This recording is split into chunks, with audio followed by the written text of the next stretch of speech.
is it possible that being antisocial might actually be a good thing for you? Well, an article on fairygodboss.com states there may be health benefits to being antisocial. One benefit of unsociability is the brain state of active mental rest, which goes hand in hand with the stillness of being alone.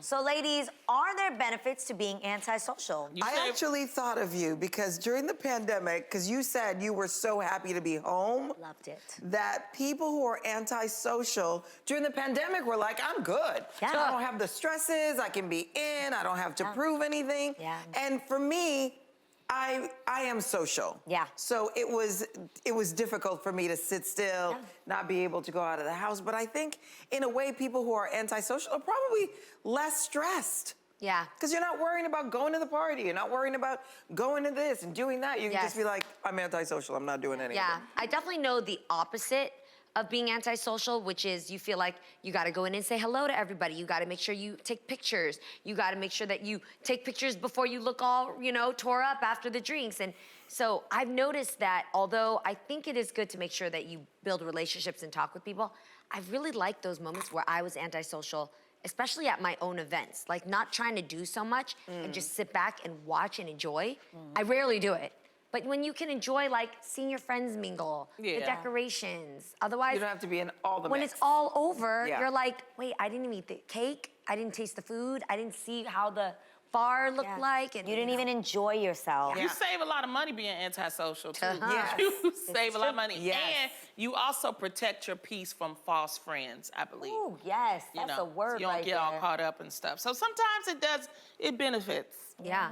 All right, well, check this out. According to an article on brightside.me, doctors and especially dentists warn that there are a huge number of microbes in our mouths that may not affect adults, but they can be transmitted to children and harm them greatly. This is gross and really good to know. The article also goes on to say that people have to be careful kissing other children or adults on the lips as a way of expression. So ladies, do you find it weird to mouth kiss? And what are some other things you find a little weird that people do when expressing affection? This makes me think of that one time. Do you remember when Angelina Jolie, like way in the 90s, kissed her brother? And I just felt it. It was like, oh, that's so different, because it was like a smush. It was a lot. It was a lot. Who are the people that you currently kiss in the mouth? As adults currently, That's a lot. who can you say you kiss in the mouth? Who do you kiss in the mouth? James. No one else. No, I don't want to kiss nobody else. Do you kiss your boys in the mouth? No, I kissed them in the mouth when they were younger, but my brother-in-law, him and his dad, they kiss on the mouth, and I grew up seeing that. And I, being Haitian, culturally, when a kid walks into the house, you kiss everybody and hug everybody that's in the room. And I never did that to my kids, and I'm glad I didn't, because I feel like there's something a little bit off by that, but I know my family were like, why didn't you teach the kids that? And I was like, because I don't want them to kiss everybody and hug everybody. Yeah, I mean, it's just, and it's the times that we live in. I did see one time I was on a plane with my friend. We were going to a comedy show, and his father met us. And he hadn't seen his father in a while, and he kissed his father in the mouth. And I was like, ooh, 'cause As a grown man? You're like, I wasn't raised that way. And I was like, ooh, that's different. But it was his dad. And that's something that they do. I do want to say that, a lot of people get caught up with kissing babies. Don't kiss babies in the mouth.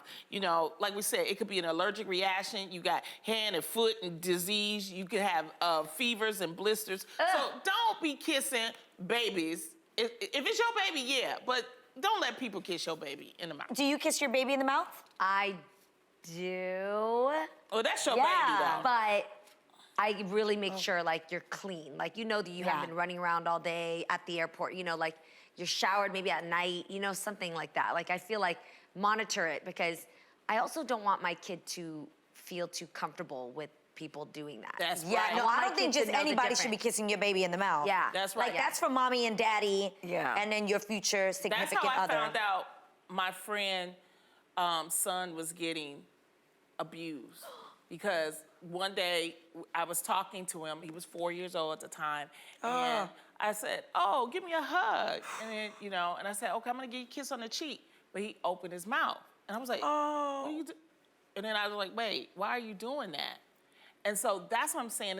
And that's when I found out. Are you kidding? Oh, Yeah. nah. At 4? At 4 years old, he was God. being abused by a family friend. And it was because I asked him and he was opening his mouth. And I said, wait a minute, what are you doing? What are you doing?